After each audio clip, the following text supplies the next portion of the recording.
So do you dream? How often do you dream?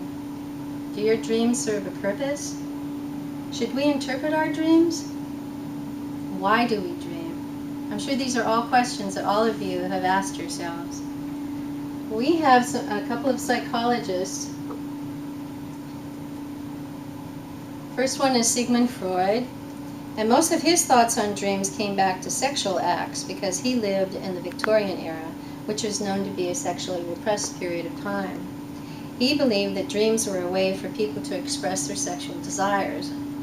I'm sure that's a little odd for you guys to think of, but the objects and items within the dreams were symbolic of these sexual thoughts.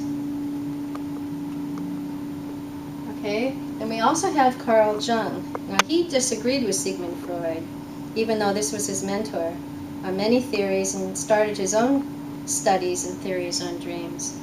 He didn't believe that people's dreams were a reflection of their sexual desires. He believed that dreams were a way for us to solve all problems. Then in the 1970s, we have Alan Hobson and Robert McCarley. They believe that dreams are random signals that are bounced around in the brain while we sleep. They believe that the key to dreams is that they are random, that they have no meaning. This theory also says that the images that we see in dreams are simply taken from our stored memory, and they don't make any sense at all.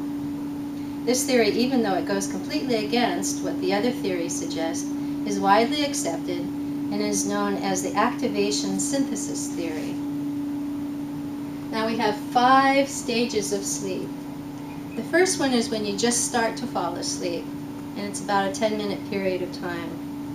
The second stage is light sleep, and it's when our body temperature slightly drops and our breathing and our heart rate will slow down. The third stage is deep sleep begins, and the brain will begin to develop delta waves. These are the slowest brain waves that the brain has. Our fourth stage is when the delta waves are produced in a greater amount. The breathing becomes more rhythmic and muscles have limited activity. This is a stage of very deep sleep.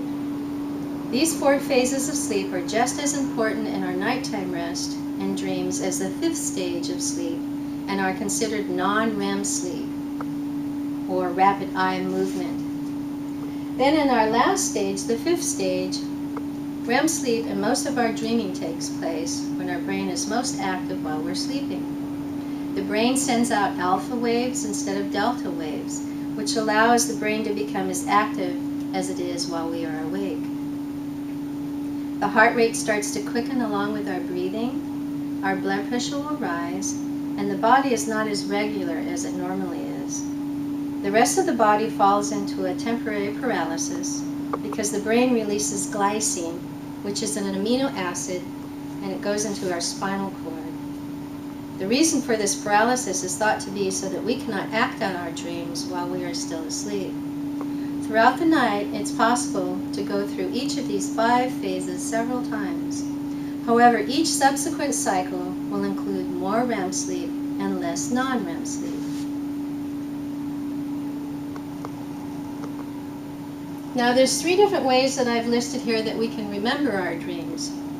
The first one is to tell ourselves to remember our dreams. I guess it has like a psychological effect on us, and it goes into our subconscious so that we can tell ourselves just to remember it. You can set your alarm to go off like every hour and a half, which would drive me crazy to do something like that. But set it for every hour and a half to go off, and then that'll make sure that you wake up closely after REM sleep is finished. And then the last one would be to have a piece of paper and a pencil next to the side of your bed, and then as soon as you wake up in the morning, write down your dreams so that you can remember them right off the bat, and make sure that you do it slowly. Okay, I've also gone and done some information here on Hawaiian dreams. Now, the spirits roamed through the nights and they had great adventures in dreams. People communicated with their aumakua, which is like a guardian angel, which was kept alive through their dreaming. People received messages from gods in their dreams. And then they had these romantic relationships that they would continue to have and at nighttime, and so during the day they couldn't wait until they went back to sleep again so that they can continue on with their relationship. And dreams provided inspiration for them and helped them to learn songs and dances, and then when they would wake up they would teach those dances and songs to others. So in conclusion, I talked about the psychologists and what they thought about dreams. So we had Sigmund Freud, we had Carl Jung, Alan Hobson, and Robert McCarley. I talked about the 5 different stages of sleep. I talked about how to remember your dreams and what dreams meant in old Hawaii. Now I'd like to leave with you some facts that you may not know about dreaming. The first one is that during your lifetime, you actually spend about 6 years in dreaming. And while dreaming, negative emotions are the most common, like fear and anger. People average about 4 to 7 dreams every night. And then animals dream too, so if you have any pets, when you go to sleep at night and you're dreaming, your pets are dreaming as well. If you're snoring, you can't be dreaming. If you eat cheese before you go to bed, it helps you with your sleep. And then last but not least, you forget 90% of your dreams within 10 minutes of waking up.